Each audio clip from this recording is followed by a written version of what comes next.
할렐루야. 4월 19일 수요일입니다. 오늘도 정시밀 예배를 통해서 경건의 일과를 세우며 성령 충만하며 그럼으로써 성도의 영화가 나타나는 삶의 주인공 되길 원하는 성도 여러분 사랑하고 축복합니다. 함께 사도신경으로 신앙 고백하면서 오늘의 예배 시작합니다.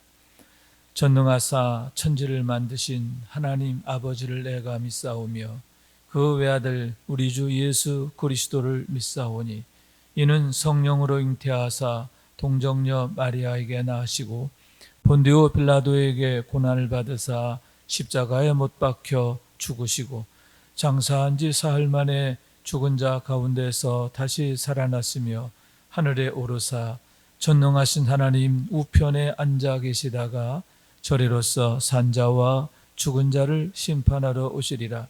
성령을 믿사오며 거룩한 공회와 성도가 서로 교통하는 것과 죄를 사하여 주시는 것과 몸이 다시 사는 것과 영원히 사는 것을 믿사옵나이다. 아멘. 우리 함께 찬송하겠습니다. 370장 주 안에 있는 나에게 딴 근심 있으랴 함께 찬송합니다.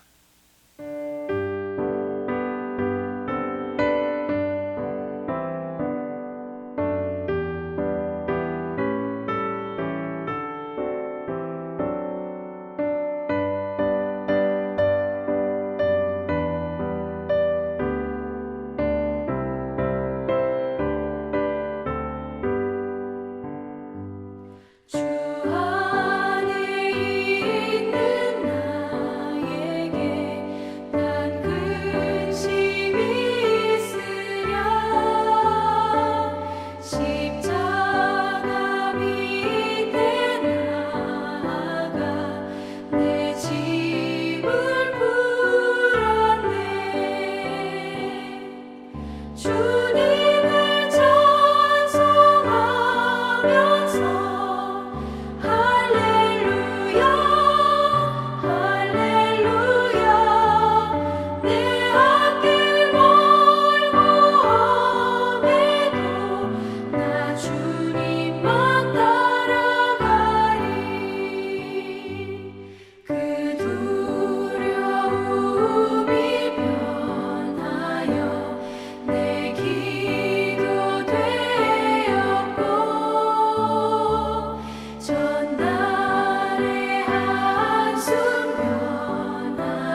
매일의 기도 한 목소리로 드리겠습니다. 참 평강의 주님, 오늘도 새로운 하루를 주시고 복되게 하시니 감사합니다. 하늘에 속한 자, 하나님의 자녀로서의 삶을 권세로 살게 하시며 오직 하나님의 말씀을 즐거워하며 따라 살게 하심을 감사드립니다. 다윗처럼 오직 우리 주님만을 내 앞에 모시고 오직 주님만이 우리의 전부이심을 고백하는 삶이 되게 하시고, 그러므로 인해 주님께서 늘 우리의 전부가 되어주심을 경험하고 누리는 삶이 되게 하옵소서. 우리의 가정과 교회를 위해 기도합니다. 일터를 위해 간구합니다. 나라와 민족들을 위해 주님의 은혜를 구합니다. 구원과 치료와 회복의 은혜를 내려주셔서 어그러진 모든 것들이 바로 세워지게 하시고 평화를 이루게 하옵소서. 이제 일상이 된 경건의 일과를 통해서 성령의 충만, 성도의 영화를 이루게 하옵소서. 주님 사랑합니다. 언제나 자기 눈동자같이 우리들을 사랑하시는 주 예수 그리스도의 이름으로 기도드립니다. 아멘. 오늘 주시는 하나님의 말씀은 사무엘하서 5장 13절부터 25절까지의 말씀입니다. 제가 받들어 읽겠습니다. 다윗이 헤브론에서 올라온 후에 예루살렘에서 처첩들을 더 두었으므로 아들과 딸들이 또 다윗에게서 나니, 예루살렘에서 그에게서 난 자들의 이름은 삼무아와 소밥과 나단과 솔로몬과 이팔과 엘리수아와 네벡과 야비야와 엘리사마와 엘야다와 엘리벨렛이었더라. 이스라엘이 다윗에게 기름을 부어 이스라엘 왕으로 삼았다 함을 블레셋 사람들이 듣고 블레셋 사람들이 다윗을 찾으러 다 올라오매 다윗이 듣고 요새로 나가니라. 블레셋 사람들이 이미 이르러 르바임 골짜기에 가득한지라. 다윗이 여호와께 여쭈어 이르되 내가 블레셋 사람에게로 올라가리이까 여호와께서 그들을 내 손에 넘기시겠나이까 하니, 여호와께서 다윗에게 말씀하시되 올라가라, 내가 반드시 블레셋 사람을 내 손에 넘기리라 하신지라. 다윗이 바알브라심에 이르러 거기서 그들을 치고 다윗이 말하되 여호와께서 물을 흩음같이 내 앞에서 내 대적을 흩으셨다 하므로 그곳 이름을 바알브라심이라 부르니라. 거기서 블레셋 사람들이 그들의 우상을 버렸으므로 다윗과 그의 부하들이 치우니라. 블레셋 사람들이 다시 올라와서 르바임 골짜기에 가득한지라. 다윗이 여호와께 여쭈니 이르시되 올라가지 말고 그들 뒤로 돌아서 뽕나무 숲을 맞은편에서 그들을 기습하되 뽕나무 꼭대기에서 걸음 걷는 소리가 들리거든 곧 공격하라. 그때 여호와가 너보다 앞서 나아가서 블레셋 군대를 치리라 하신지라. 이에 다윗이 여호와의 명령대로 행하여 블레셋 사람을 쳐서 게바에서 게셀까지 이르니라. 이는 하나님의 말씀입니다. 할렐루야. 주님의 은혜와 사랑과 축복이 오늘도 함께 예배하며 말씀 듣기 원하는 여러분 가운데 가득하시기를 주님의 이름으로 축원합니다. 오늘의 말씀은 다윗이 온 이스라엘의 왕이 된 이후에 되어진 두 가지의 내용인데, 하나는 그가 예루살렘에 올라온 이후 여러 자녀들을 더 낳게 되었다라고 하는 얘기지요. 먼저 헤브론에서 6명의 아들을 얻게 되었고요. 또 이제 예루살렘에 올라와서 여러 처첩들을 두게 되고 그들을 통해서 11명의 아들을 더 얻게 되므로 도합 17명의 아들을 두게 되었다라고 하는 얘기입니다. 또한 그에게는 다말을 비롯한 여러 딸들도 있었지요. 여기에 이름이 나와 있지 않지만 딸들 역시 수가 꽤 되었을 것이고, 그러므로 그의 자녀들의 수가 약 30여 명 되지 않았을까 이렇게 예상하게 되는 겁니다. 어떤 사람은 참 복이 많구나, 이렇게 많은 자녀들을 얻게 되었으니까 참 좋겠다라고 생각할 수도 있겠지만 결과적으로 볼 때에 그렇지 않다라고 하는 얘기지요. 여러 처첩을 두고 또 많은 자녀를 얻게 되었지만 다윗의 가정사는 결코 행복하지 않았다. 너무나 불행했다라고 하는 말씀인 거예요. 우선 그의 맏아들 암논의 경우 이복 여동생 다말을 성폭행하지요. 그러므로 말미암아 결국 동생 압살롬한테 죽임당하는 그러한 아주 비참한 종말을 맞이하게 되는 거예요. 여러분, 셋째 아들이 큰 아들을 쳐 죽인 거예요. 큰오빠가 여동생을 성폭행한 것도 악한 일이지만 동생의 형을 쳐 죽이는 그러한 참담한 일까지 일어나게 됐다는 거죠. 또한 여러분, 그렇게 형을 죽인 압살롬이 또 후에는 어떻게 됩니까? 쿠데타를 일으켜서 온 이스라엘이 큰 화를 겪게 되고 결국 비참한 종말을 맞게 되는 게 아닙니까? 암논은 형제 동생한테 맞아 죽었어요. 또 압살롬은 쿠데타 일으켰다가 비참하게 죽임을 당하는 거죠. 넷째 아들 아도니아 경우도 비참한 종말을 맞습니다. 스스로 왕이 되려고 하다가 그가 비참하게 죽게 되는 거죠. 이렇게 여러 자녀들이 참 아주 이렇게 서로 아주 불행한 그런 종말을 맞게 될 때에 그것을 지켜보게 되는 아버지의 심정이 어땠을까? 다윗의 심정이 얼마나 정말 피폐하고 황폐하게 되었을까 하는데 가정사가 매우 불행했다라고 하는 말씀인 거죠. 여러분, 이렇게 많은 처첩을 두게 되었던 이유가 뭘까요? 우선 자녀를 많이 얻고 싶은 그런 마음이겠지요. 또 그와 더불어 그게 그 당시에 관습이었으니까 왕이 되면 여러 처첩을 두고 많은 자녀를 얻고 그게 좋은 거라고 생각을 했기 때문이죠. 세상의 관습인 거죠. 그런데 여러분, 그런 세상의 관습을 따르고 또 육신의 생각을 따르게 되는 결과가 결코 행복하지 않고 매우 불행했음을 보게 되는 겁니다.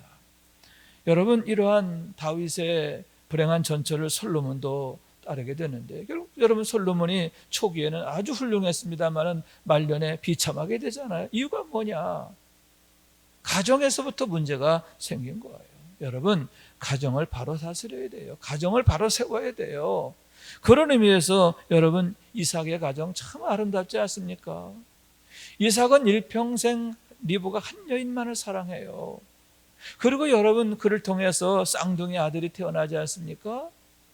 에서와 야곱 쌍둥이 아들, 이 아들 둘밖에 없지만 그 두 아들은 끝까지 화목하게 되잖아요. 그리고 두 번째 아들 야곱을 통해서 여러분 믿음의 대가 이어지고 축복의 대가 아주 강성하게 세워지게 되었음을 보게 되는 게 아닙니까? 여러분, 자녀의 수가 많다고 그게 축복이 아니에요. 어떤 자녀이냐가 중요한 거죠. 하나님의 은총이 함께하는, 하나님이 복을 주시고 하나님이 세워주시는 그런 자녀일 때에 그 한 자녀를 통해서 하나님이 그 가정과 가문을 축복하시는 거예요. 그런 의미에서 열 번째 아들 솔로몬은 그런 의미에서 그나마 다윗의 가정에 하나님이 주시는 위로였다, 이렇게 말씀드릴 수 있는데, 본래는 솔로몬 역시 매우 기구한 그런 그 상황에서 태어나게 됩니다. 그의 엄마가 밧세바잖아요. 본래 우리아의 아내였던 밧세바, 다윗이 우리아를 죽이고 그의 아내를 빼앗은 거잖아요. 결국 그 죄로 말미암아서 그가 큰 화를 얻게 되고 또 그때 가졌던 아기는 죽임을 당합니다. 그러나 그런 일을 통해서 다윗이 철저히 회개하게 되었고 그의 회개를 하나님이 받으신 후에 그에게 응답으로 주신, 하나님의 긍휼하심으로 주신 게 뭐냐? 솔로몬이에요. 그런데 그런 솔로몬에 대해서 하나님이 말씀하시기를 여디디아다, 하나님이 사랑하는 자다, 이렇게 축복하시게 되는데, 여러분, 그 솔로몬 어려서부터 얼마나 하나님을 경외하는 자녀가 됩니까? 다른 형제들하고 달랐어요. 하나님을 참으로 경외하는 아들이 되었음을 보게 되는데, 하나님께서 누구를 통해서 다윗의 왕권을 이기게 하시느냐? 그에게 17명의 아들이 있었지만 그들이 아니에요. 10번째 아들, 또 밧세바의 관계 속에서 태어난 아들, 그 솔로몬을 통해서 하나님 축복하시는데, 여러분, 하나님의 은혜가 거기에 있음을 믿으시기 바랍니다. 하나님의 긍휼하심이 이렇게 크신 줄로 믿습니다.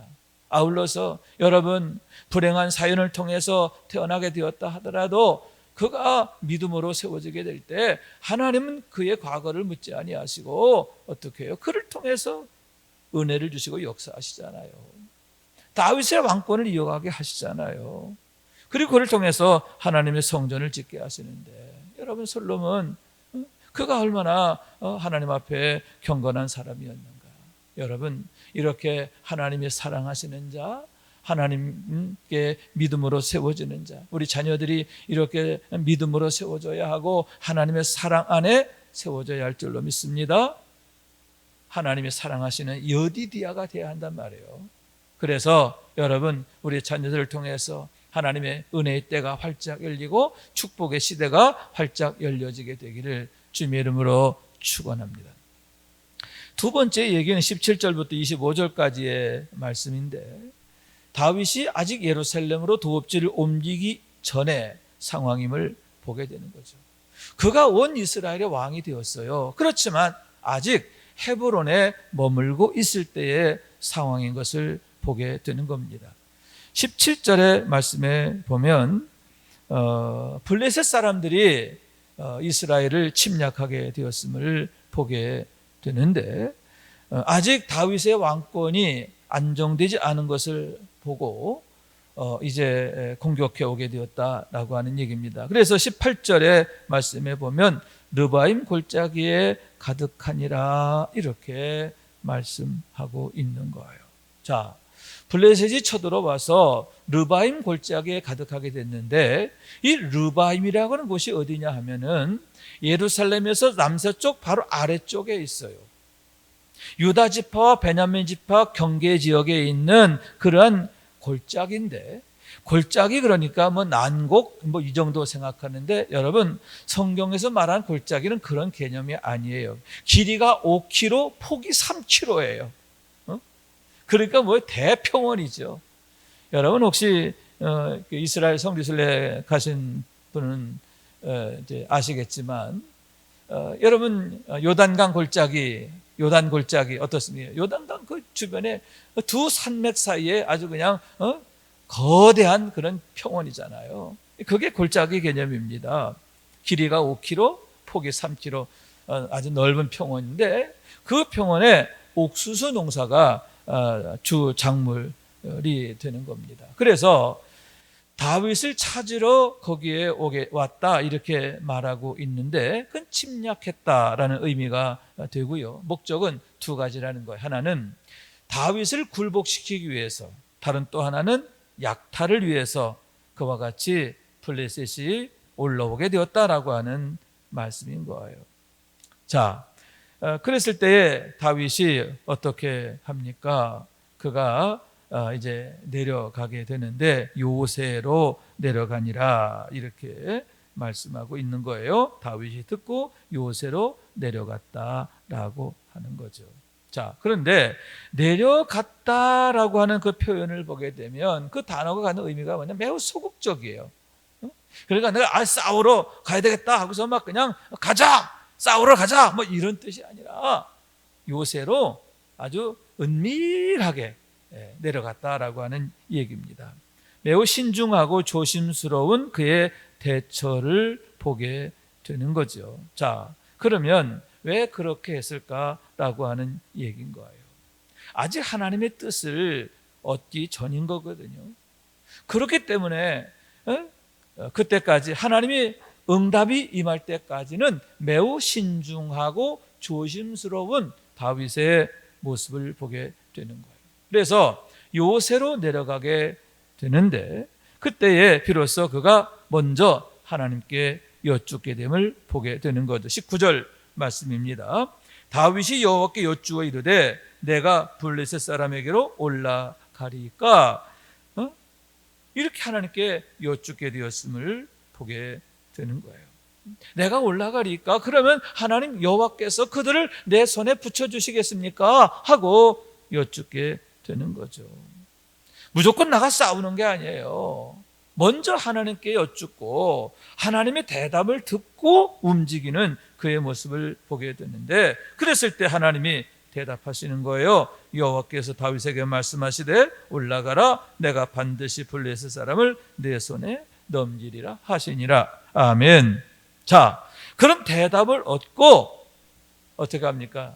즉시 그는 나아가게 되는데 20절에 보니까 다윗이 바알 브라심에 이르러 거기서 그들을 치고, 할렐루야, 그들을 쳤다는 거죠. 자, 내려갔다라는 거, 나아가니라 하는 거와 달라요. 나아가라고 하는 것은 뭐예요? 조심스럽게, 은밀하게, 신중하게. 그러나 여기에서 치고 하는 건 뭐예요?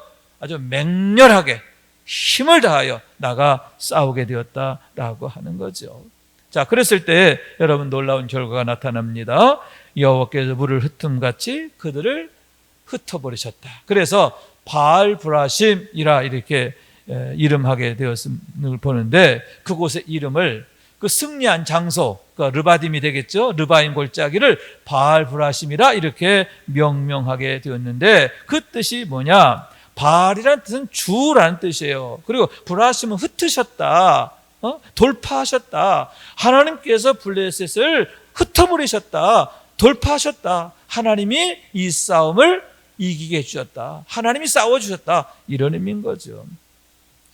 이 승리가 하나님께 있음을 그가 온 백성 앞에서 고백하고 찬양하게 되었고, 또 자자손손 기억하게 했음을 보게 된다라고 하는 얘기입니다. 여러분, 다윗의 입장에서는 자기 이름을 드러내고 싶은 그런 상황일 수가 있고요. 또 그럴 상황, 그렇게 해야 할 필요도 있습니다. 왜? 이제 온 이스라엘의 왕이 됐어요. 뭔가를 보여줘야 되잖아요. 그런 상황에서 대승을 거두었다? 그러면 자기 어깨가 올라가고 사람들 앞에 과시하고 그럴 만도 한데 아니라는 거죠. 다윗은 하나님이 하셨습니다. 오직 하나님의 은혜입니다. 할렐루야.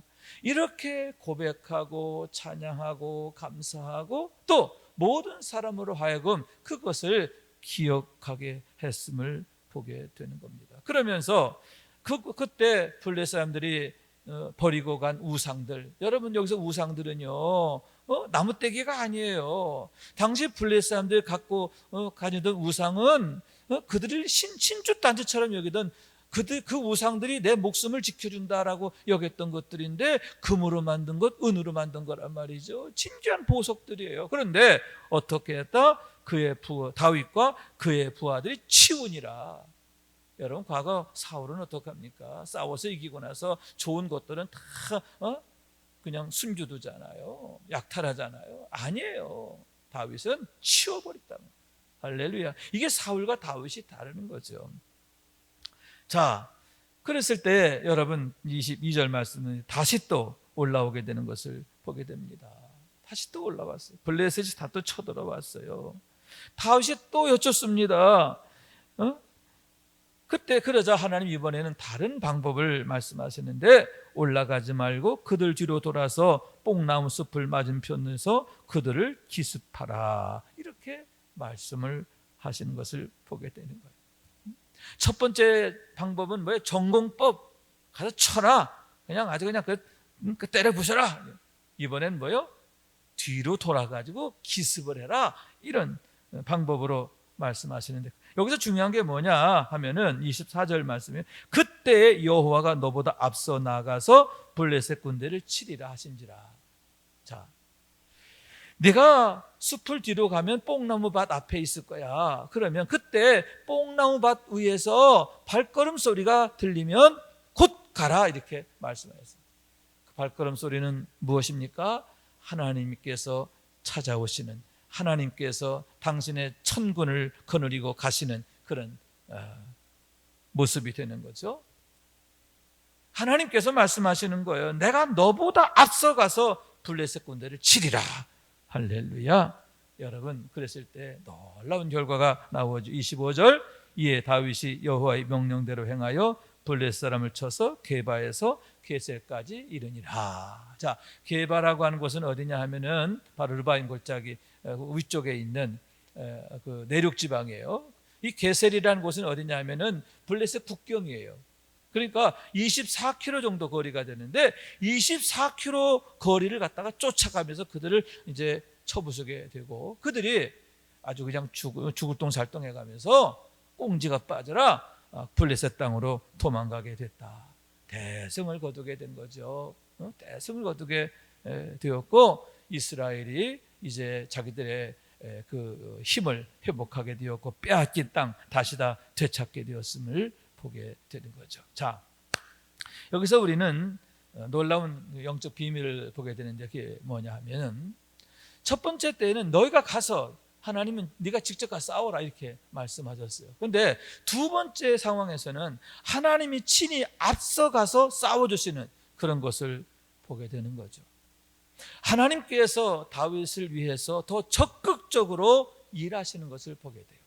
첫 번째 블레셋과의 싸움보다 두 번째 때 하나님이 더욱 적극적으로 다윗을 위해서 싸워주시고 또 이기게 하시는 그것을 보게 된다라고 하는 말씀이에요. 무슨 얘기냐? 여러분, 다윗의 그 믿음을 봅니다. 첫 번째 싸움 때보다 두 번째 싸움 때 더 기도하고 더 하나님께 여쭙고, 할렐루야. 여러분, 믿음이 변하지 않는 거예요. 믿음이 더욱 자라는 거예요. 믿음에서 믿음으로 나아가는 거예요. 할렐루야. 이렇게 믿음에서 믿음으로 나아가게 될 때에 여러분, 영적 성장과 함께 하나님의 응답, 하나님의 역사, 그것도 발전한다는 거예요. 할렐루야. 여러분, 이런 놀라운 은혜를 우리가 경험하게 되기를 원해요.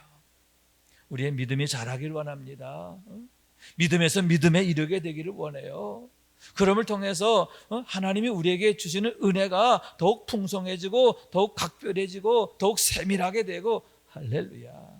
그래서 하나님께서 받으시는 영광이 더 크게 나타나게 되기를 원하는데요. 사랑하는 여러분, 그러므로 온전한 승리, 할렐루야, 게셀까지 이르러 대승을 거두게 하셨잖아요. 아멘. 블레셋이 온전히 쫓겨나잖아요. 시험이 완전히 물러가는 겁니다. 우환이 물러가는 거예요. 온전한 승리, 여러분, 이런 승리를 반드시 이루어야 할 줄로 믿습니다. 믿음에서 믿음으로 세워져 가고, 아멘. 우리의 믿음이 날로 성장하기를 원해요. 그를 통해서 여러분, 온전한 축복, 아멘, 온전한 은혜의 때를 이루어가는 우리 모두가 될 수 있기를 주님 이름으로 축원합니다. 기도하겠습니다. 자비하신 하나님, 감사합니다. 저희를 사랑하셔서 오늘도 함께 예배하게 하시니 감사합니다. 주님, 다윗의 승리를 봅니다. 하나님이 함께 하시니까, 하나님이 싸워주시니까 이렇게 위대한 승리를 거두게 되었습니다. 이를 위해서 늘 무릎 꿇고 기도하던 다윗, 싸움에 나가기 전에 먼저 하나님의 대답을 구하던 다윗, 그런 믿음, 그런 경건의 자세 우리가 배우게 하여 주옵소서. 그래서 믿음으로 살게 하시고 믿음으로 날마다 하나님께서 우리를 일하시는 것을 뜨겁게 경험하는 우리의 삶이 되게 하여 주셔서 최고의 삶, 최상의 삶, 또한 가장 복되고 아름다운 삶의 주인공 되게 하옵소서. 축복하며 간구하며 주 예수 그리스도 이름으로 기도하옵나이다. 아멘. 하늘에 계신 우리 아버지여, 이름이 거룩히 여김을 받으시오며 나라가 임하시오며 뜻이 하늘에서 이룬 것 같이 땅에서도 이루어지이다. 오늘 우리에게 일용할 양식을 주시옵고 우리가 우리에게 죄 지은 자를 사하여 준 것 같이 우리 죄를 사하여 주시옵고 우리를 시험에 들게 하지 마시옵고 다만 악에서 구하시옵소서. 나라와 권세와 영광이 아버지께 영원히 있사옵나이다. 아멘.